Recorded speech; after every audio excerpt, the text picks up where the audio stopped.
କଳ୍ପନା କରନ୍ତୁ ଗୋଟିଏ ଭୟାବହ ହତ୍ୟାକାଣ୍ଡର ସ୍ମୃତିକୁ ମନରେ ରଖି କେହି ଜଣେ 20 ବର୍ଷ କାଳ କେବଳ ଅପେକ୍ଷା କରୁଛନ୍ତି। ବାପରେ 20 ବର୍ଷ? ହଁ, ମାନେ ପୁରା 2 ଦଶନ୍ଧି। ଆଉ ଦୀର୍ଘ 2 ଦଶନ୍ଧି ପରେ ସେହି ବ୍ୟକ୍ତି ସିଧାସଳଖ ଲଣ୍ଡନରେ ପହଞ୍ଚି ସେହି ହତ୍ୟାକାଣ୍ଡ ପାଇଁ ଦାୟୀ ଥିବା ଅଧିକାରୀଙ୍କୁ ଗୁଳି କରି ହତ୍ୟା କରୁଛନ୍ତି। ଏହା ପ୍ରକୃତରେ ଲୋମଟାଙ୍କୁରା ଘଟଣା। ଏକଦମ। ଆଉ 1940 ମସିହାରେ ସର୍ଦ୍ଦାର ଉଧମ ସିଂ ଠିକ୍ ଏହା ହିଁ କରିଥିଲେ। ଆମର ଆଜିର ଏହି ଗଭୀର ଆଲୋଚନାକୁ ସ୍ୱାଗତ। ନମସ୍କାର। ଆଜି ଆମ ପାଖରେ ଯେଉଁ ଉତ୍ସ ରହିଛି ତାହା କେବଳ କିଛି ଶୁଖିଲା ତାରିଖ କିମ୍ବା ଘଟଣାର ତାଲିକା ନୁହେଁ। ଆମ ପାଖରେ ଏକ ବିସ୍ତୃତ ହାତଲେଖା ନୋଟ୍ସର ସଂଗ୍ରହ ଅଛି। ହଁ, ଆଉ ସେହି ନୋଟ୍ସରେ 1905 ମସିହାରୁ ନେଇ 1947 ମସିହା ପର୍ଯ୍ୟନ୍ତ ଭାରତୀୟ ଜାତୀୟ ଆନ୍ଦୋଳନର ବିଭିନ୍ନ ଦିଗ ଉପରେ ଚର୍ଚ୍ଚା କରାଯାଇଛି। ବିଲକୁଲ। ସମ୍ପୂର୍ଣ୍ଣ ରଣନୀତି, ବିଫଳତା ଏବଂ ମାନସିକ ପରିବର୍ତ୍ତନର ଚିତ୍ର ଏଥିରେ ଲିପିବଦ୍ଧ ରହିଛି। ଆମର ଆଜିର ଉଦ୍ଦେଶ୍ୟ ହେଉଛି କିପରି ଏକ ବିକ୍ଷିପ୍ତ ଅସନ୍ତୋଷ ଧୀରେ ଧୀରେ ଏକ ସୁଚିନ୍ତିତ ଗଣ ଆନ୍ଦୋଳନରେ ପରିଣତ ହେଲା ତାହାର ବିଶ୍ଳେଷଣ କରିବା। ଠିକ୍ କଥା। ତେବେ ଠିକ୍ ଅଛି, ଆସନ୍ତୁ ଏହାକୁ ଟିକେ ଖୋଲି ବିଚାର କରିବା। ଭାରତର ସ୍ୱାଧୀନତା ସଂଗ୍ରାମ କୌଣସି ଗୋଟିଏ ଘଟଣା ନୁହେଁ। ଏହାକୁ ଆମେ ଏକ ବିଶାଳ ଜିଗ୍ସ ପଜଲ ବା ଏକ ଜଟିଳ ରଣନୈତିକ ଖେଳ ପରି ଭାବିବା ଉଚିତ। ହଁ, ଯେଉଁଠାରେ ବେଙ୍ଗଲ ବିଭାଜନଠାରୁ ଆରମ୍ଭ କରି କ୍ୟାବିନେଟ୍ ମିଶନ ପର୍ଯ୍ୟନ୍ତ ପ୍ରତ୍ୟେକ ନିଷ୍ପତ୍ତି ଗୋଟିଏ ଗୋଟିଏ ଖଣ୍ଡ ଭାବରେ କାମ କରିଛି। ଏକ୍ଜାକ୍ଟଲି। ଏଠାରେ ସବୁଠାରୁ ରୋଚକ କଥା ହେଉଛି ଯେ ଆମେ କେବଳ କିଛି ଆନ୍ଦୋଳନର ନାଁ ମନେ ରଖିଦେଲେ ସମ୍ପୂର୍ଣ୍ଣ ଚିତ୍ରଟି ସ୍ପଷ୍ଟ ହୁଏ ନାହିଁ। ଦେଖନ୍ତୁ, ଆମକୁ ସେହି ସମୟର ନେତାମାନଙ୍କର ରାଜନୈତିକ ବାଧ୍ୟବାଧକତା ଏବଂ ଜନତାର ମାନସିକତାକୁ ବୁଝିବାକୁ ହେବ। ସେମାନଙ୍କର ସାଇକୋଲୋଜି କେମିତି ବଦଳୁଥିଲା। ବିଲକୁଲ। ଏକ ଦେଶ ଯିଏ ଶହ ଶହ ବର୍ଷ ଧରି ପରାଧୀନ ଥିଲା, ତା ଭିତରେ ପ୍ରତିବାଦର ସ୍ୱର କିପରି ଗୋଟିଏ ସାଧାରଣ ନାଗରିକଠାରୁ ଆରମ୍ଭ ହୋଇ ଅନ୍ତର୍ଜାତୀୟ ସ୍ତର ପର୍ଯ୍ୟନ୍ତ ପହଞ୍ଚିଲା, ତାହା ହିଁ ଏହି ନୋଟ୍ସର ପ୍ରକୃତ ସାରାଂଶ। ତେବେ ଆସନ୍ତୁ କାହାଣୀର ପ୍ରାରମ୍ଭିକ ପର୍ଯ୍ୟାୟକୁ ଯିବା। ବର୍ଷ 1905। ଆଚ୍ଛା, ଲର୍ଡ କର୍ଜନଙ୍କ ସମୟ। ହଁ, ଲର୍ଡ କର୍ଜନ ବେଙ୍ଗଲ ବିଭାଜନ ଘୋଷଣା କଲେ। ଆମ ନୋଟ୍ସରେ ଲେଖା ଅଛି ଯେ ବ୍ରିଟିଶ ସରକାର ଏକ ପ୍ରଶାସନିକ ସୁବିଧାର ଆଳ ଦେଖାଇଥିଲେ, କିନ୍ତୁ ପ୍ରକୃତରେ ସେମାନେ ଜାଣିଶୁଣି ଏମିତି ଏକ ପ୍ରଶାସନିକ ରେଖା ଟାଣିଥିଲେ ଯାହା ହିନ୍ଦୁ ଏବଂ ମୁସଲମାନଙ୍କ ମଧ୍ୟରେ ଏକ ସାମ୍ପ୍ରଦାୟିକ ଦୂରତା ସୃଷ୍ଟି କରିବ। ଯାହାକୁ ଆମେ ଡିଭାଇଡ୍ ଆଣ୍ଡ ରୁଲ୍ କହୁ। ଠିକ୍। ଏହାର ପ୍ରତିକ୍ରିୟା ସ୍ୱରୂପ ସ୍ୱଦେଶୀ ଆନ୍ଦୋଳନ ଆରମ୍ଭ ହେଲା। ଲୋକେ ବିଦେଶୀ ବସ୍ତ୍ର ଦହନ କଲେ, ଆଉ ବନ୍ଦେ ମାତରମ୍ ଏକ ଯୁଦ୍ଧ ଡାକରା ପାଲଟିଗଲା। ଏଇଠି ଗୋଟେ କଥା ଲକ୍ଷ୍ୟ କରନ୍ତୁ। ସେମାନେ ଭାବିଥିଲେ ବେଙ୍ଗଲକୁ ଭାଗ କରିଦେଲେ ଭାରତୀୟମାନଙ୍କର ବୌଦ୍ଧିକ ଏକତା ଭାଙ୍ଗିଯିବ। କିନ୍ତୁ ଓଲଟା ପ୍ରଭାବ ପଡ଼ିଲା। ସ୍ୱଦେଶୀ ଆନ୍ଦୋଳନ ସାଧାରଣ ଲୋକଙ୍କୁ ବୁଝାଇଦେଲା ଯେ ଅର୍ଥନୈତିକ ବର୍ଜନ ମାଧ୍ୟମରେ ମଧ୍ୟ ସରକାରଙ୍କୁ ଚାପରେ ପକାଇ ହେବ। ବାସ୍ତବରେ ଏହା ଏକ ବଡ଼ ଶିକ୍ଷା ଥିଲା। ଆଉ ଏହି ଅସନ୍ତୋଷ କେବଳ ଦେଶ ଭିତରେ ସୀମିତ ନଥିଲା। ନା, ବିଲକୁଲ ନୁହେଁ।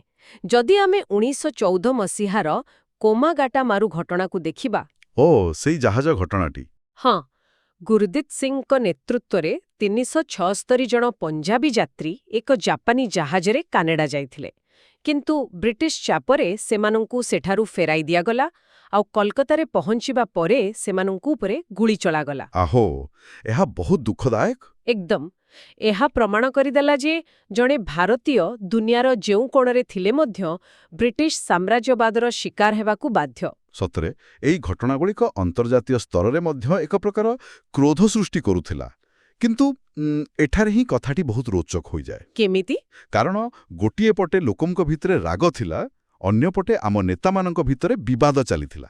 ଆମେ ଯଦି 1907ର ସୁରଟ ଅଧିବେଶନ କଥା ଦେଖିବା, ଜାତୀୟ କଂଗ୍ରେସ ନରମପନ୍ଥୀ ଏବଂ ଚରମପନ୍ଥୀ ଏମିତି 2 ଭାଗରେ ବିଭକ୍ତ ହୋଇଗଲା। ଆଚ୍ଛା। ମୋତେ ଏହା ଗୋଟିଏ କ୍ଷତିରେ ଚାଲୁଥିବା କମ୍ପାନୀର 2 ଜଣ କୋ-ଫାଉଣ୍ଡରଙ୍କ ମତଭେଦ ପରି ଲାଗେ। ଏହା ଖୁବ୍ ସୁନ୍ଦର ତୁଳନା। କିପରି? ଜଣେ ଚାହୁଁଛନ୍ତି ବୋର୍ଡ ଅଫ୍ ଡିରେକ୍ଟର୍ସକୁ ନମ୍ର ଭାବରେ ଇମେଲ୍ ଲେଖି ସମସ୍ୟା ସମାଧାନ କରିବାକୁ, ଯେମିତିକି ନରମପନ୍ଥୀଙ୍କୁ ଆବେଦନ ନୀତି। ହଁ। ଏତେ ବଡ଼ ଆଭ୍ୟନ୍ତରୀଣ ମତଭେଦ ସତ୍ତ୍ୱେ ଆନ୍ଦୋଳନ ବଞ୍ଚିଲା କିପରି? ଦେଖନ୍ତୁ, ଏହି ମତଭେଦ ଯୋଗୁଁ ଆନ୍ଦୋଳନ ପ୍ରକୃତିରେ ବହୁତ ଦୁର୍ବଳ ହୋଇଯାଇଥିଲା। ନୋଟ୍ସରେ ମଧ୍ୟ ସେହି ସମୟକୁ ଆନ୍ଦୋଳନର ସବୁଠାରୁ ନିମ୍ନ ସ୍ତର ବା ଲୋଏଷ୍ଟ ଆପ୍ କୁହାଯାଇଛି। କୌଣସି ସ୍ପଷ୍ଟ ନେତୃତ୍ୱ ନଥିଲା। ବିଲକୁଲ ନଥିଲା। କିନ୍ତୁ ଏହି ଶୂନ୍ୟସ୍ଥାନକୁ ପୂରଣ କଲେ ମହାତ୍ମା ଗାନ୍ଧୀ, ଯେ 1915ରେ ଭାରତ ଫେରିଲେ। ହଁ, ଆଉ ସେ ଆସିବା ମାତ୍ରେ ତ ପୁରା ଦୃଶ୍ୟ ବଦଳିଗଲା। ଏକଦମ ନୁହେଁ। ଏଠାରେ ଗୋଟିଏ କଥା ବୁଝିବାକୁ ହେବ ଯେ ଗାନ୍ଧିଜୀ ଆସିବା ମାତ୍ରେ କୌଣସି ବଡ଼ ବିଦ୍ରୋହ କରିନଥିଲେ। ସତରେ? ତାହେଲେ ସେ କ'ଣ କଲେ?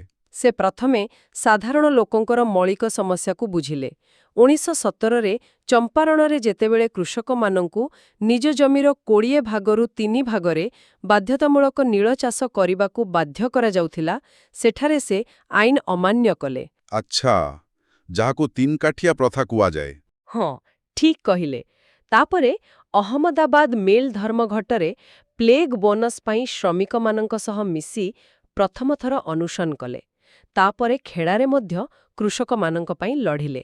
ମାନେ ଛୋଟ ଛୋଟ ପଦକ୍ଷେପ ମାଧ୍ୟମରେ ସେ ଲୋକଙ୍କର ବିଶ୍ୱାସ ଜିଣିଲେ। ଏକଦମ। ଆଉ ଏହି ସବୁ ମାଧ୍ୟମରେ ସେ ପ୍ରମାଣ କରିଦେଲେ ଯେ ଅହିଂସା କେବଳ ଏକ ନୈତିକ ଉପଦେଶ ନୁହେଁ, ବରଂ ଏହା ଏକ ଅତ୍ୟନ୍ତ ପ୍ରଭାବଶାଳୀ ରାଜନୈତିକ ଅସ୍ତ୍ର, ଯାହାଦ୍ୱାରା ଶାସକ ପ୍ରଶାସନକୁ ଅଚଳ କରିଦିଆଯାଇପାରିବ। ଆଉ ସେ ଅହିଂସା ଅସ୍ତ୍ରର ଆବଶ୍ୟକତା ସବୁଠାରୁ ଅଧିକ ଅନୁଭୂତ ହେଲା ଯେତେବେଳେ ବ୍ରିଟିଶ ସରକାର 1919ରେ ରାଉଲଟ୍ ଆକ୍ଟ ଆଣିଲେ। ଓହୋ, ସେହି କଳା ଆଇନ। ହଁ, ପ୍ରଥମ ବିଶ୍ୱଯୁଦ୍ଧ ସମୟରେ ଭାରତୀୟମାନେ ଏକାଠି ହେଉଥିବାର ଦେଖି ଇଂରେଜମାନେ ଭୟଭୀତ ହୋଇପଡ଼ିଥିଲେ। ଆଉ ସେହି ଭୟରୁ ଜନ୍ମ ନେଇଥିଲା ଏହି ଆଇନ। ଆମ ନୋଟ୍ସରେ ଏହାକୁ ବର୍ଣ୍ଣନା କରାଯାଇଛି, ବିନା ଦଲିଲ, ବିନା ଓକିଲ, ବିନା ଅପିଲ। ତାମାନେ କୌଣସି ପ୍ରମାଣ ନଥାଇ ସରକାର ଯେକୌଣସି ଲୋକକୁ ଗିରଫ କରିପାରିବେ। ବିଲକୁଲ। ଆଉ ଏହାର ପ୍ରତିବାଦ ସ୍ୱରୂପ ଯାହା ଘଟିଲା, ତାହା ଭାରତୀୟ ଇତିହାସର ଏକ ଅତ୍ୟନ୍ତ କଳଙ୍କିତ ଅଧ୍ୟାୟ। 13 ଏପ୍ରିଲ 1919ର ଜାଲିଆନାୱାଲାବାଗ ହତ୍ୟାକାଣ୍ଡ। ଏହା ଭାବିଲେ ଆଜି ବି କଷ୍ଟ ହୁଏ। ଏହି ନିଷ୍ଠୁରତା ଏତେ ଭୟାବହ ଥିଲା ଯେ ବିଶ୍ୱକବି ରବୀନ୍ଦ୍ରନାଥ ଠାକୁର ପ୍ରତିବାଦ ସ୍ୱରୂପ ନିଜର ନାଇଟହୁଡ୍ ବା ସାର୍ ଉପାଧି ଫେରାଇଦେଲେ। ଏହି ଗୋଟିଏ ଘଟଣା ଭାରତୀୟମାନଙ୍କ ମନରୁ ବ୍ରିଟିଶ ନ୍ୟାୟ ବ୍ୟବସ୍ଥା ଉପରେ ଥିବା ସମସ୍ତ ଭରସା ଭାଙ୍ଗିଦେଲା। ନିଶ୍ଚିତ ଭାବରେ ଜାଲିଆନାୱାଲାବାଗ ହିଁ ସେହି ବିନ୍ଦୁ ଯେଉଁଠାରୁ ଦେଶ ସମ୍ପୂର୍ଣ୍ଣ ଅସହଯୋଗର ପଥ ଆପଣାଇବାକୁ ସ୍ଥିର କଲା। ତାମାନେ ଅସହଯୋଗ ଆନ୍ଦୋଳନର ମୂଳଦୁଆର ଏଇଠୁ ପଡ଼ିଲା? ହଁ, ଆଉ ଯଦି ଆମେ ଏହାକୁ ବୃହତ୍ତର ଦୃଷ୍ଟିକୋଣରୁ ଦେଖିବା, 1920 ମସିହାରେ ଗାନ୍ଧିଜୀ ଏକ ଚମତ୍କାର ରଣନୀତି ପ୍ରସ୍ତୁତ କଲେ। ସେ ଦେଖିଲେ ଯେ ତୁର୍କୀ ସୁଲତାନଙ୍କ ସମର୍ଥନରେ ମୁସଲମାନମାନେ ଖିଲାଫତ ଆନ୍ଦୋଳନ କରୁଛନ୍ତି। ଆଚ୍ଛା, ଖିଲାଫତ ଏବଂ ଅସହଯୋଗର ମିଶ୍ରଣ। ଏକଦମ। ଗାନ୍ଧିଜୀ ଏହି ଖିଲାଫତ ଆନ୍ଦୋଳନକୁ ଜାତୀୟ ଅସହଯୋଗ ଆନ୍ଦୋଳନ ସହିତ ଯୋଡ଼ିଦେଲେ। ଏହା ଏମିତି ଏକ ସମୟ ଥିଲା ଯେତେବେଳେ ହିନ୍ଦୁ ମୁସଲିମ ଏକତା ନିଜର ଶୀର୍ଷରେ ପହଞ୍ଚିଥିଲା। ତାହା ଏକ ବଡ଼ ସଫଳତା ଥିଲା। ବିଲକୁଲ। ଲୋକମାନେ ନିଜର ସରକାରୀ ଚାକିରି ଛାଡ଼ିଲେ, ଛାତ୍ରଛାତ୍ରୀମାନେ ସ୍କୁଲ କଲେଜ ଛାଡ଼ିଲେ, କୋର୍ଟ କଚେରୀ ବର୍ଜନ କରାଗଲା, ପୁରା ପ୍ରଶାସନିକ ବ୍ୟବସ୍ଥା ଭୁଷୁଡ଼ି ପଡ଼ିଲା ପରି ଲାଗୁଥିଲା। ହଁ, ପୁରା ଦେଶରେ ଏକ ଅଦ୍ଭୁତ ଉତ୍ସାହ ଖେଳି ଯାଇଥିଲା। କିନ୍ତୁ ସତ କହିବାକୁ ଗଲେ ନୋଟ୍ସର ଏହି ପରବର୍ତ୍ତୀ ଅଂଶଟି ପଢ଼ିଲା ବେଳେ ମୋତେ ବ୍ୟକ୍ତିଗତ ଭାବେ ବହୁତ ବିରକ୍ତ ଲାଗିଲା। ବିରକ୍ତ ଲାଗିଲା? କାହିଁକି? 1922 ମସିହାରେ ଉତ୍ତରପ୍ରଦେଶର ଚୌରୀ ଚୌରାଠାରେ ଉତ୍ତ୍ୟକ୍ତ ଲୋକେ 22 ଜଣ ପୁଲିସକୁ ଜୀବନ୍ତ ଦଗ୍ଧ କରିଦେଲେ। ଆଉ କେବଳ ସେହି ଗୋଟିଏ ଘଟଣା ପାଇଁ ଗାନ୍ଧିଜୀ ଏତେ ବଡ଼ ଅସହଯୋଗ ଆନ୍ଦୋଳନକୁ ସମ୍ପୂର୍ଣ୍ଣ ବନ୍ଦ କରିଦେଲେ। ହଁ, ଏହା ଅନେକଙ୍କୁ ନିରାଶ କରିଥିଲା। ମୋର ଏଠି ପ୍ରଶ୍ନ ହେଉଛି, ଯେତେବେଳେ ହଜାର ହଜାର ଲୋକ ନିଜ ଜୀବିକା ଛାଡ଼ିଛନ୍ତି, ଜେଲ୍ ଯାଇଛନ୍ତି, ଆଉ ଆନ୍ଦୋଳନ ସଫଳତାର ଶୀର୍ଷରେ ଅଛି, ସେତିକିବେଳେ କେବଳ ଗୋଟିଏ ଗାଁର ହିଂସାକୁ ନେଇ ଆନ୍ଦୋଳନ ବନ୍ଦ କରିଦେବା କ'ଣ ଠିକ୍ ଥିଲା? ଏହା କ'ଣ ସେହି ସାଧାରଣ ଜନତାଙ୍କ ସହ ଏକ ବଡ଼ ବିଶ୍ୱାସଘାତକତା ନଥିଲା? କ'ଣ ଏହା ଏକ ଭୟଙ୍କର ରଣନୀତିକ ଭୁଲ ନଥିଲା? ଦେଖନ୍ତୁ, ଆପଣଙ୍କର ଏହି କ୍ରୋଧ ସମ୍ପୂର୍ଣ୍ଣ ସ୍ୱାଭାବିକ। ଆଉ ସତ କହିବାକୁ ଗଲେ, ସେତେବେଳେ ସୁଭାଷ ଚନ୍ଦ୍ର ବୋଷ ଏବଂ ଜବାହରଲାଲ ନେହେରୁଙ୍କ ପରି ଯୁବନେତାମାନେ ମଧ୍ୟ ଠିକ୍ ଆପଣଙ୍କ ପରି ହିଁ ଅନୁଭବ କରିଥିଲେ। ସତରେ? ତାମାନେ ସେମାନେ ମଧ୍ୟ ଅସନ୍ତୁଷ୍ଟ ଥିଲେ? ଏକଦମ। କିନ୍ତୁ ଆମକୁ ସେହି ସମୟର ପରିସ୍ଥିତିକୁ ଟିକେ ଗଭୀରତାର ସହ ବୁଝିବାକୁ ହେବ। ଗାନ୍ଧିଜୀ ଭଲ ଭାବରେ ଜାଣିଥିଲେ ଯେ ଯଦି ଆନ୍ଦୋଳନ ହିଂସାତ୍ମକ ରୂପ ନିଏ, ତେବେ ବ୍ରିଟିଶ ସରକାରଙ୍କ ପାଖରେ ମିଲିଟାରୀ ବଳ ପ୍ରୟୋଗ କରିବା ପାଇଁ ଏକ ବଡ଼ ବାହାନା ମିଳିଯିବ। ଓହୋ, ଆଚ୍ଛା, ମୁଁ ଏବେ ବୁଝିପାରୁଛି। ହଁ, ସେମାନେ ନିର୍ଦ୍ଦୟ ଭାବରେ ଗୁଡ଼ି ଚଢ଼ାଇଥାନ୍ତେ, ଆଉ ହଜାର ହଜାର ନିରୀହ ଲୋକ ମରିଥାନ୍ତେ। ଗାନ୍ଧିଜୀଙ୍କ ପାଇଁ ସ୍ୱାଧୀନତାର ଲକ୍ଷ୍ୟ ଯେତିକି ମୂଲ୍ୟବାନ ଥିଲା, ତାହାକୁ ହାସଲ କରିବାର ଶୁଦ୍ଧ ପଥ ମଧ୍ୟ ସେତିକି ଗୁରୁତ୍ୱପୂର୍ଣ୍ଣ ଥିଲା। ବାସ୍ତବରେ ଏହା ଏକ ବହୁତ ବଡ଼ ଦୃଷ୍ଟିକୋଣ। ଆଉ ଏହି ଆନ୍ଦୋଳନ ସ୍ଥଗିତ ହେବା ପରେ ଏକ ନୂତନ ବିଚାରଧାରାର ସୃଷ୍ଟି ହେଲା। ଚିତ୍ତରଞ୍ଜନ ଦାସ ଏବଂ ମୋତିଲାଲ ନେହେରୁ 1923ରେ ସ୍ୱରାଜ ପାର୍ଟି ଗଠନ କଲେ। ସ୍ୱରାଜ ପାର୍ଟିର ଉଦ୍ଦେଶ୍ୟ କ'ଣ ଥିଲା? ସେମାନଙ୍କ ଲକ୍ଷ୍ୟ ଥିଲା ବିଧାନସଭା ନିର୍ବାଚନ ଲଢ଼ିବା ଏବଂ ସରକାରଙ୍କ ଭିତରେ ରହି ଆଇନଗତ ପ୍ରକ୍ରିୟାରେ ବାଧା ସୃଷ୍ଟି କରିବା। ମାନେ ଏହା ଥିଲା ପ୍ରତିବାଦର ଏକ ନୂଆ ରୂପ। ତେବେ ଏହି ସବୁର ଅର୍ଥ ହେଉଛି ରାସ୍ତା ଅଲଗା ଥିଲା କିନ୍ତୁ ଲକ୍ଷ୍ୟ ଗୋଟିଏ। ଓ ତାପରେ ଆମେ ଦେଖୁ 1927ର ସାଇମନ କମିଶନ। ହଁ, ଯେଉଁଥିରେ ଜଣେ ବି ଭାରତୀୟ ସଦସ୍ୟ ନଥିଲେ। ବିଲକୁଲ। ଆଉ ସେଥିପାଇଁ ସାରା ଦେଶରେ ତାଙ୍କୁ କଳା ପତାକା ଦେଖାଗଲା। କିନ୍ତୁ ମୋ ମତରେ ସବୁଠାରୁ ବଡ଼ ମାଷ୍ଟର ଷ୍ଟ୍ରୋକ୍ ଥିଲା 1930ର ଦାଣ୍ଡି ଯାତ୍ରା। ଏକଦମ ଠିକ୍, ଆଇନ ଅମାନ୍ୟ ଆନ୍ଦୋଳନ। ହଁ, ଆମ ନୋଟ୍ସରେ ବର୍ଣ୍ଣନା ଅଛି ଯେ ଗାନ୍ଧିଜୀ ନିଜର 78 ଜଣ ଅନୁଗାମୀଙ୍କ ସହ ପଦଯାତ୍ରା କରି ଦାଣ୍ଡିରେ ପହଞ୍ଚି ଲୁଣ ଆଇନ ଭାଙ୍ଗିଥିଲେ। କିନ୍ତୁ ଏଠାରେ ମୋର ଗୋଟେ ସାଧାରଣ ପ୍ରଶ୍ନ ଅଛି, ଲୁଣ ହିଁ କାହିଁକି? ମାନେ ଆପଣ ପଚାରୁଛନ୍ତି ଲୁଣ ପ୍ରସଙ୍ଗ କାହିଁକି ବଛାଗଲା? ହଁ, ମାନେ ଗାନ୍ଧିଜୀ ଚାହିଁଲେ ତ ଜମିକର କିମ୍ବା ସୂତା କପଡ଼ା ଉପରେ ଥିବା ଆଇନ ଭାଙ୍ଗି ପାରିଥାନ୍ତେ। ମୁଠାଏ ଲୁଣରେ ଏମିତି କି ଯାଦୁ ଥିଲା ଯେ ପୁରା ଦେଶ ଉଠି ଛିଡ଼ା ହେଲା? ପ୍ରକୃତରେ ଏଇଠାରେ ହିଁ ମଜା କଥାଟି ଲୁଚିଛି ଏବଂ ଏହାକୁ ଏକ ବ୍ରିଲିଏଣ୍ଟ ପିଆର୍ ରଣନୀତି କୁହାଯାଇପାରିବ। ଆରେ ବାଃ, ପିଆର୍ ରଣନୀତି? ହଁ, ଦେଖନ୍ତୁ, ଲୁଣ ଏମିତି ଏକ ଜିନିଷ ଯାହା ଜଣେ ଧନୀ ଜମିଦାର ବି ଖାଏ ଆଉ ଜଣେ ଅତି ଗରିବ କୃଷକ ମଧ୍ୟ ଖାଏ। ଲୁଣ ଉପରେ ଟ୍ୟାକ୍ସ ଲଗାଇବା ଅର୍ଥ ମଣିଷର ବଞ୍ଚିବାର ଅଧିକାର ଉପର ଆକ୍ରମଣ। ଠିକ୍ କଥା, ସମସ୍ତଙ୍କ ସହ ଜଡ଼ିତ। ଗାନ୍ଧିଜୀ ଜାଣିଥିଲେ ଯେ ଯଦି ସେ ଜମି କରକୁ ପ୍ରସଙ୍ଗ କରିବେ ତେବେ କେବଳ କୃଷକମାନେ ଯୋଡ଼ି ହେବେ, କିନ୍ତୁ ଲୁଣ ପ୍ରସଙ୍ଗ ପ୍ରତ୍ୟେକ ଜାତି, ଧର୍ମ ଏବଂ ବର୍ଗର ଲୋକଙ୍କୁ ଏକାଠି କରିପାରିଲା। ସତରେ ଏହା ଏକ ବିଶାଳ ଆଇଡିଆ ଥିଲା। ଆଉ ଲୁଣ ଆଇନ ଭାଙ୍ଗିବା କେବଳ ଏକ ଆଇନଗତ ବିରୋଧ ନଥିଲା, ଏହା ଥିଲା ଆଇନ ଅମାନ୍ୟ ଆନ୍ଦୋଳନର ଏକ ଶକ୍ତିଶାଳୀ ଆରମ୍ଭ, ଯାହାର ଚାପରେ ବାଧ୍ୟ ହୋଇ 1931ରେ ବ୍ରିଟିଶ ଭାଇସରୟଙ୍କୁ ଗାନ୍ଧୀ-ଏରୁଇନ ଚୁକ୍ତି ସ୍ୱାକ୍ଷର କରିବାକୁ ପଡ଼ିଲା। ଏହା ପ୍ରକୃତରେ ଗୋଟିଏ ବହୁତ ବଡ଼ ଦୃଷ୍ଟିକୋଣ। କିନ୍ତୁ ଯଦି ଆମେ ଏହି ଆଲୋଚନାରେ କେବଳ ଇଂରେଜମାନଙ୍କ ବିରୁଦ୍ଧରେ ଲଢ଼େଇ କଥା କହିବା, ତେବେ ତାହା ବୋଧହୁଏ ଅସମ୍ପୂର୍ଣ୍ଣ ରହିବ। ହଁ, କାରଣ ଆମ୍ବ ଭିତରେ ବି ଅନେକ ସଂଘର୍ଷ ଥିଲା। ଏକଦମ। ନୋଟ୍ସରେ 1932 ମସିହାର ପୁନା ଚୁକ୍ତି ବା ପୁନା ପ୍ୟାକ୍ଟ ବିଷୟରେ ବହୁତ ବିସ୍ତୃତ ଆଲୋଚନା ଅଛି, ଯାହାକି ଇଂରେଜଙ୍କ ବିରୁଦ୍ଧରେ ନୁହେଁ ବରଂ ଆମ ନିଜ ସମାଜ ଭିତରେ ଥିବା ଏକ ଆଦର୍ଶଗତ ସଂଘର୍ଷ ଥିଲା। ଆଚ୍ଛା, ଆପଣ ଆମ୍ବେଦକର ଏବଂ ଗାନ୍ଧିଜୀଙ୍କ ମଧ୍ୟରେ ଥିବା ମତଭେଦ କଥା କହୁଛନ୍ତି? ହଁ, ବ୍ରିଟିଶ ପ୍ରଧାନମନ୍ତ୍ରୀ ରାମସେ ମ୍ୟାକ୍ଡୋନାଲ୍ଡ ଦଳିତ ଶ୍ରେଣୀ ପାଇଁ ଏକ ସ୍ୱତନ୍ତ୍ର ନିର୍ବାଚନ ମଣ୍ଡଳୀ ଘୋଷଣା କଲେ। ଡକ୍ଟର ବି.ଆର୍. ଆମ୍ବେଦକର ଏହାକୁ ଦୃଢ଼ ଭାବରେ ସମର୍ଥନ କଲେ। ଅନ୍ୟପଟରେ ଗାନ୍ଧିଜୀ ଏହାକୁ ତୀବ୍ର ବିରୋଧ କରି ଆମରଣ ଅନଶନରେ ବସିଲେ। ଏହାକୁ ଆପଣ କିପରି ବିଶ୍ଳେଷଣ କରିବେ? ଏହା ଏକ ଗୁରୁତ୍ୱପୂର୍ଣ୍ଣ ପ୍ରଶ୍ନ ସୃଷ୍ଟି କରେ, ଆଉ ଆମକୁ ଏହାକୁ ସମ୍ପୂର୍ଣ୍ଣ ନିରପେକ୍ଷ ଦୃଷ୍ଟିରେ ଦେଖିବାକୁ ହେବ। ଏଠାରେ କୌଣସି ପକ୍ଷ ଭୁଲ ନଥିଲେ। ଦୁହେଁ ଠିକ୍ ଥିଲେ। ସେ କେମିତି?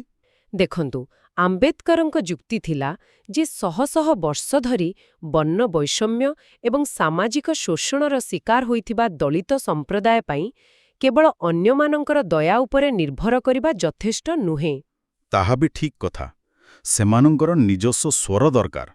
ବିଲକୁଲ, ସେମାନଙ୍କର ପ୍ରକୃତ ଉନ୍ନତି ପାଇଁ ସେମାନଙ୍କର ନିଜସ୍ୱ ରାଜନୈତିକ ସ୍ୱର ଦରକାର, ଯାହା କେବଳ ସ୍ୱତନ୍ତ୍ର ନିର୍ବାଚନ ମଣ୍ଡଳୀ ଦ୍ୱାରା ହିଁ ସମ୍ଭବ ବୋଲି ସେ ଭାବୁଥିଲେ। ତାହେଲେ ଗାନ୍ଧିଜୀ କାହିଁକି ବିରୋଧ କରୁଥିଲେ? ଗାନ୍ଧିଜୀଙ୍କ ଭୟ ଥିଲା ଯେ ଏହି ନୀତି ଦ୍ୱାରା ହିନ୍ଦୁ ସମାଜ ସବୁଦିନ ପାଇଁ ରାଜନୈତିକ ଭାବରେ ଦୁଇ ଭାଗ ହୋଇଯିବ, ଆଉ ଦଳିତମାନେ ସମାଜର ମୁଖ୍ୟ ସ୍ରୋତରୁ ସବୁଦିନ ପାଇଁ ଅଲଗା ହୋଇଯିବେ। ଓହୋ, ଏହା ବି ଏକ ଯୁକ୍ତିଯୁକ୍ତ ଭୟ। ତେବେ ସମାଧାନ କେମିତି ହେଲା? ଏହି ସଙ୍କଟର ସମାଧାନ ହେଲା ପୁନା ପ୍ୟାକ୍ଟ ମାଧ୍ୟମରେ।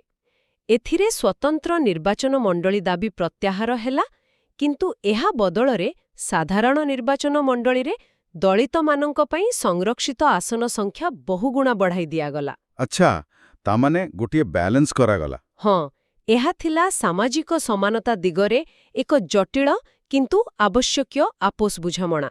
ସତରେ ନିଜ ଭିତରର ମତଭେଦକୁ ସମାଧାନ କରିବା ବୋଧେ ବିଦେଶୀ ଶକ୍ତି ସହ ଲଢ଼ିବାଠାରୁ ଅଧିକ କଷ୍ଟକର ଥିଲା। କିନ୍ତୁ ଏବେ ଆମେ ପହଞ୍ଚିବା ଇତିହାସର ସେହି ଅନ୍ତିମ ତଥା ନିର୍ଣ୍ଣାୟକ ପର୍ଯ୍ୟାୟରେ। 1939ରୁ 1947 ଦ୍ୱିତୀୟ ବିଶ୍ୱଯୁଦ୍ଧ ଆରମ୍ଭ ହେଲା। ଆଉ ବ୍ରିଟିଶମାନେ ପୁଣି ଥରେ ଧୋକା ଦେଲେ। ଏକଦମ। ଭାରତୀୟ ନେତାମାନଙ୍କର ସମ୍ମତି ବିନା ଇଂରେଜମାନେ ଭାରତକୁ ଯୁଦ୍ଧରେ ଟାଣି ନେଲେ। ପରିସ୍ଥିତି ଅଣାୟତ୍ତ ହେବାରୁ 1942ରେ ବ୍ରିଟିଶ ସରକାର କ୍ରିପ୍ସ ମିଶନ ପଠାଇଲେ। ଯାହାକି ସମ୍ପୂର୍ଣ୍ଣ ବିଫଳ ହେଲା। ହଁ, କାରଣ ତାହା ଥିଲା କେବଳ ଭବିଷ୍ୟତର ଫମ୍ପା ପ୍ରତିଶ୍ରୁତି। ଗାନ୍ଧିଜୀ ଏହି ପ୍ରସ୍ତାବକୁ ଏକ ପୋଷ୍ଟ ଡେଟେଡ୍ ଚେକ୍ କହି ପ୍ରତ୍ୟାଖ୍ୟାନ କଲେ, ଯାହାର ସରଳ ଅର୍ଥ ହେଉଛି ଏହା ଏମିତି ଏକ ବୁଡ଼ି ଯାଉଥିବା ବ୍ୟାଙ୍କର ଚେକ୍ ଯାହାର କୌଣସି ମୂଲ୍ୟ ନାହିଁ। କାରଣ ବିଶ୍ୱଯୁଦ୍ଧ ପରେ ବ୍ରିଟିଶ ସାମ୍ରାଜ୍ୟ ନିଜେ ତିଷ୍ଠିବ କି ନାହିଁ ତାର କୌଣସି ଗ୍ୟାରେଣ୍ଟି ନଥିଲା। ସତକଥା। ଆଉ ଏହି ବିଫଳତା ପରେ ଆରମ୍ଭ ହେଲା ଭାରତ ଛାଡ଼ ଆନ୍ଦୋଳନ ବା କ୍ୱିଟ୍ ଇଣ୍ଡିଆ ମୁଭମେଣ୍ଟ। ଗାନ୍ଧିଜୀ ପ୍ରଥମ ଥର ପାଇଁ ଏତେ କଠୋର ସ୍ୱରରେ କହିଲେ, କର କିମ୍ବା ମର। ଡୁ ଅର୍ ଡାଏ। ଏହା ପୁରା ଦେଶକୁ ଜାଗ୍ରତ କରିଦେଲା। ମୁଁ ଏହି ଆନ୍ଦୋଳନକୁ ଏକ ନେତୃତ୍ୱବିହୀନ ସିମ୍ଫୋନି ବା ଲିଡରଲେସ୍ ଅର୍କେଷ୍ଟ୍ରା ସହ ତୁଳନା କରିବି। ଲିଡରଲେସ୍ ଅର୍କେଷ୍ଟ୍ରା ଏମିତି କାହିଁକି? କାରଣ ଆନ୍ଦୋଳନର ଠିକ୍ ପୂର୍ବ ରାତିରେ ସମସ୍ତ ବଡ଼ ନେତାଙ୍କୁ ଗିରଫ କରି ନିଆଗଲା। ତଥାପି ଆନ୍ଦୋଳନ ବନ୍ଦ ହେଲାନି। ଆମ ନୋଟ୍ସର ଥିବା ଏକ ଦୃଷ୍ଟାନ୍ତ ଦେଖନ୍ତୁ। ଉଷା ମେହେଟାଙ୍କ ପରି ଯୁବତୀମାନେ ଅଣ୍ଡରଗ୍ରାଉଣ୍ଡ ରହି କଂଗ୍ରେସ ରେଡିଓ ଚଲାଉଥିଲେ। ଆରେ ବା, ସେତେବେଳେ ରେଡିଓ ଅପରେଟ୍ କରୁଥିଲେ? ହଁ, ଭାବନ୍ତୁ ତ, ଆଜିର ଦିନରେ ହ୍ୱାଟ୍ସଆପ୍ କିମ୍ବା ଇଣ୍ଟରନେଟ୍ ନଥାଇ ଗୋଟିଏ ଛୋଟ ଇଭେଣ୍ଟ ଆୟୋଜନ କରିବା କଷ୍ଟକର ହେଉଛି। ସେତେବେଳେ ଏହି ଯୁବବର୍ଗ ବ୍ରିଟିଶ ସିକ୍ରେଟ୍ ପୁଲିସକୁ ଚକମା ଦେଇ ଏକ ପାଇରେଟ୍ ରେଡିଓ ଷ୍ଟେସନ ଚଳାଉଥିଲେ। ଏହା ପ୍ରକୃତରେ ସାହସର କଥା। ଏହା ଦର୍ଶାଉଛି ଯେ ଯେତେବେଳେ ନେତୃତ୍ୱ ନଥାଏ, ସେତେବେଳେ ସାଧାରଣ ଲୋକଙ୍କର ବିକେନ୍ଦ୍ରୀକୃତ ଆବେଗ ହିଁ ଆନ୍ଦୋଳନକୁ ବଞ୍ଚାଇ ରଖେ। ଆଉ ଏହି ବ୍ୟାପକ ଗଣବିଦ୍ରୋହ ପରେ ବ୍ରିଟିଶ ସରକାର ସମ୍ପୂର୍ଣ୍ଣ ରୂପେ ହୃଦୟଙ୍ଗମ କରିନେଲେ ଯେ ଭାରତରେ ସେମାନଙ୍କର ସମୟ ସରିଆସିଛି। ହଁ, ସେମାନେ ଜାଣିଗଲେ ଯେ ଏବେ ଛାଡ଼ିବାକୁ ପଡ଼ିବ। କିନ୍ତୁ ଏହି କ୍ଷମତା ହସ୍ତାନ୍ତରଣର ପ୍ରକ୍ରିୟା ଏକ ବିଶାଳ ସାମ୍ପ୍ରଦାୟିକ ସଙ୍କଟରେ ପରିଣତ ହେଲା। ଆମକୁ ଏଠାରେ ନିରପେକ୍ଷ ଭାବେ ଐତିହାସିକ ଘଟଣାକ୍ରମକୁ ଦେଖିବାକୁ ପଡ଼ିବ। ହଁ, ଯାହାକି ସବୁଠାରୁ ଦୁଃଖଦାୟକ ପର୍ଯ୍ୟାୟ ଥିଲା। ଏକପଟେ ଅଖଣ୍ଡ ଭାରତର ସ୍ୱପ୍ନ ଥିଲା, ଅନ୍ୟପଟେ ମହମ୍ମଦ ଅଲ୍ଲୀ ଜିନ୍ନାଙ୍କର ଦୁଇ ଜାତି ତତ୍ତ୍ୱ ବା ଟୁ ନେସନ୍ସ ଥିଓରି ଆଧାରରେ ଏକ ସ୍ୱତନ୍ତ୍ର ମୁସଲିମ ରାଷ୍ଟ୍ରର ଦାବି ଜୋର ଧରିଥିଲା। ଯାହା ପରେ ପାକିସ୍ତାନ ହେଲା। ବିଲକୁଲ। ଯେତେବେଳେ 1946ର କ୍ୟାବିନେଟ୍ ମିଶନ ଏକ ସହମତି ଭିତ୍ତିକ ସରକାର ଗଠନ କରିବାରେ ବିଫଳ ହେଲା, ଜିନ୍ନା 16 ଅଗଷ୍ଟ 1946କୁ ଡାଇରେକ୍ଟ ଆକ୍ସନ ଡେ ଘୋଷଣା କଲେ। ଆଉ ତାପରେ କଲିକତାରେ ସେ ଭୟଙ୍କର ଦଙ୍ଗା ହେଲା। ହଁ, ଏତେ ଭୟଙ୍କର ସାମ୍ପ୍ରଦାୟିକ ଦଙ୍ଗା ହେଲା ଯେ ତାକୁ ଇତିହାସରେ ଗ୍ରେଟ୍ କୋଲକାତା କିଲିଂସ୍ କୁହାଯାଏ। ଏହି ରକ୍ତପାତ ଉଭୟ ପକ୍ଷର ନେତାମାନଙ୍କୁ ଏହା ମାନିବାକୁ ବାଧ୍ୟ କଲା ଯେ ଅଖଣ୍ଡ ଭାରତ ବୋଧହୁଏ ଏବେ ଏକ ଅବାସ୍ତବ ସ୍ୱପ୍ନ ଏବଂ ବିଭାଜନ ହିଁ ଶେଷ ବିକଳ୍ପ। ଏବଂ ସେହି ଅନ୍ତିମ ନିଷ୍ପତ୍ତି ନେଇ ଆସିଥିଲେ ଲର୍ଡ ମାଉଣ୍ଟବ୍ୟାଟେନ୍। ମାଉଣ୍ଟବ୍ୟାଟେନ୍ ପ୍ଲାନ୍ ଅନୁସାରେ ଦେଶକୁ ଭାରତ ଏବଂ ପାକିସ୍ତାନ ନାମରେ ଦୁଇ ଭାଗ କରାଗଲା। ଆଉ ସୀମା ନିର୍ଦ୍ଧାରଣ କଲେ ସର୍ ସିରିଲ୍ ରାଟକ୍ଲିଫ୍। ହଁ, ଟିକେ ଚିନ୍ତା କରନ୍ତୁ। ଗୋଟିଏ ବନ୍ଦ କୋଠରୀ ଭିତରେ ବସି ଜଣେ ବିଦେଶୀ ଅଧିକାରୀ କଲମ ମୁନରେ ଗାରଟିଏ ଟାଣିଦେଲେ, ଆଉ ଶହ ଶହ ବର୍ଷ ଧରି ଏକାଠି ରହୁଥିବା ସମାଜ, ସଂସ୍କୃତି ଏବଂ ପରିବାର ଗୋଟିଏ ରାତିରେ ଅଲଗା ହୋଇଗଲେ। ଏହା ସତରେ ବହୁତ ହୃଦୟ ବିଦାରକ। କିନ୍ତୁ ଭାରତ ପାଇଁ ଆହୁରି ଏକ ବଡ଼ ସମସ୍ୟା ବାକି ଥିଲା। ସାରା ଦେଶରେ 552ଟି ଛୋଟ ବଡ଼ ଦେଶୀୟ ରାଜ୍ୟ ଥିଲା, ଯେଉଁମାନଙ୍କୁ ନିଜର ନିଷ୍ପତ୍ତି ନେବାର ସ୍ୱାଧୀନତା ମିଳିଥିଲା। ଏବଂ ଏଇଠାରେ ଆମକୁ ସର୍ଦ୍ଦାର ବଲ୍ଲଭଭାଇ ପଟେଲଙ୍କର ଦୂରଦୃଷ୍ଟି କଥା ମନେ ପକାଇବାକୁ ହେବ। ଏକଦମ। ତାଙ୍କର କଠୋର ପଦକ୍ଷେପ ବା ଆଇରନ୍ ହ୍ୟାଣ୍ଡ ପଲିସି କଥା ଉଲ୍ଲେଖ କରିବାକୁ ହିଁ ପଡ଼ିବ। କେଉଁଠି କୂଟନୀତି ତ କେଉଁଠି ସାମରିକ କାର୍ଯ୍ୟାନୁଷ୍ଠାନ ମାଧ୍ୟମରେ ସେ ଏହି ରାଜ୍ୟଗୁଡ଼ିକୁ ଭାରତରେ ମିଶାଇଲେ। ଆଜି ଆମେ ମାନଚିତ୍ରରେ ଯେଉଁ ଅଖଣ୍ଡ ଭାରତ ଦେଖୁଛୁ, ତାହା ସର୍ଦ୍ଦାର ପଟେଲଙ୍କର ସେହି ଦୃଢ଼ ଇଚ୍ଛାଶକ୍ତି ବିନା କେବେ ବି ସମ୍ଭବ ହୋଇପାରିନଥାନ୍ତା। ସତକଥା। ତେବେ ଏହି ସମ୍ପୂର୍ଣ୍ଣ ଆଲୋଚନାରୁ ଗୋଟିଏ କଥା ସ୍ପଷ୍ଟ ଯେ ଆମକୁ ମିଳିଥିବା ସ୍ୱାଧୀନତା କୌଣସି ଦାନରେ ମିଳିନଥିଲା କିମ୍ବା ଆକାଶରୁ ଖସି ନଥିଲା। ବିଲକୁଲ ନୁହେଁ। ସ୍ୱଦେଶୀ ଆନ୍ଦୋଳନର ସେହି ପ୍ରଥମ ନିଆଁଠାରୁ ଆରମ୍ଭ କରି ଦାଣ୍ଡିଯାତ୍ରାର ପଦଚିହ୍ନ ଏବଂ ଶେଷରେ 1947 ମସିହାର ସେହି ଯନ୍ତ୍ରଣାଦାୟକ କିନ୍ତୁ ଐତିହାସିକ ମଧ୍ୟରାତ୍ରି ପର୍ଯ୍ୟନ୍ତ ଏହା ଥିଲା ଅନେକ ବିଫଳତା, ରଣନୀତି ଏବଂ ଅସଂଖ୍ୟ ବଳିଦାନରେ ଏକ ଦୀର୍ଘ ଯାତ୍ରା। ଏକଦମ ସଠିକ୍ କହିଲେ ଆପଣ। ଆଉ ଆମ ଶ୍ରୋତାମାନଙ୍କ ପାଇଁ ଏହା ବୁଝିବା ଅତ୍ୟନ୍ତ ଜରୁରୀ ଯେ ଇତିହାସ କେବଳ ବହିରେ ଲେଖାଥିବା କିଛି ପୁରୁଣା ତଥ୍ୟ ନୁହେଁ। ହଁ, ତାହା ଆଜି ବି ଆମ ସହ ଜଡ଼ିତ। ବିଲକୁଲ। ଆଜି ଆମ ସମାଜରେ ଥିବା ରାଜନୈତିକ ସୀମାରେଖା ଏବଂ ସାମାଜିକ ବିଭାଜନର ଚେର ଏହି ଐତିହାସିକ ଘଟଣାବଳୀ ସହ କେମିତି ଯୋଡ଼ି ହୋଇଛି ତାହା ଦେଖିଲେ ପ୍ରକୃତିରେ ଗୋଟିଏ ଆହା ମୁହୂର୍ତ୍ତ ମିଳେ। ନିଶ୍ଚିତ ଭାବରେ ଏହା ଆମକୁ ଅନେକ କିଛି ଶିଖାଏ। ତେବେ ଏହି ଗଭୀର ଆଲୋଚନା ଶେଷ କରିବା ପୂର୍ବରୁ ଆସନ୍ତୁ ସେହି ଆରମ୍ଭ କଥାକୁ ଟିକେ ଫେରିବା। ମୁଁ ସର୍ଦ୍ଦାର ଉଦ୍ଧମ ସିଂଙ୍କ କଥା କହିଥିଲି, ଯିଏ ଜାଲିଆନାୱାଲା ବାଗର ପ୍ରତିଶୋଧ ନେବାକୁ 20 ବର୍ଷ ଅପେକ୍ଷା କରିଥିଲେ। ହଁ, ଯାହାକି ଏକ ବଡ଼ ଟ୍ରମା ଥିଲା। ଏକଦମ। ଏହା ଆମକୁ ପ୍ରମାଣ ଦିଏ ଯେ ଐତିହାସିକ ଆଘାତ ବା ଟ୍ରମାର ପ୍ରଭାବ ମଣିଷ ମନରେ କେତେ ଗଭୀର ହୋଇପାରେ। ଏବେ ଆମ ଶ୍ରୋତାମାନଙ୍କ ପାଇଁ ମୋର ଗୋଟିଏ ଚିନ୍ତା ଉଦ୍ଦୀପକ ପ୍ରଶ୍ନ ରହିଲା। କ'ଣ ସେହି ପ୍ରଶ୍ନ? ଯେଉଁ ଦେଶ ଦଶନ୍ଧି ଧରି ଏତେ ବଡ଼ ମାନସିକ ଆଘାତ, ରକ୍ତପାତ ଏବଂ ଦୀର୍ଘ ସଂଗ୍ରାମ ଦେଇ ଗତି କରିଛି, ବିନା କୌଣସି ସଠିକ୍ ମାନସିକ ସମାଧାନ ବା ହିଲିଂ ପ୍ରକ୍ରିୟାରେ, ସେହି ଦେଶ କ'ଣ ପ୍ରକୃତିରେ ସମ୍ପୂର୍ଣ୍ଣ ରୂପେ ନିଜର ଅତୀତକୁ ପଛରେ ପକାଇ ଆଗକୁ ବଢ଼ିପାରିବ? ଏହା ଏକ ବହୁତ ଗଭୀର ପ୍ରଶ୍ନ। ହଁ, କାରଣ ସ୍ୱାଧୀନତା ହୁଏତ ଏକ ରାଜନୈତିକ ଘୋଷଣା ହୋଇପାରେ, କିନ୍ତୁ ଏକ ଦେଶର ପ୍ରକୃତ ମୁକ୍ତି ବୋଧହୁଏ ସେହି ଅତୀତର ଦାଗକୁ ବୁଝିବାରେ ହିଁ ଲୁଚି ରହିଛି। ଆଜିର ଏହି ଗଭୀର ଆଲୋଚନା ପାଇଁ ଏତିକି। ନମସ୍କାର।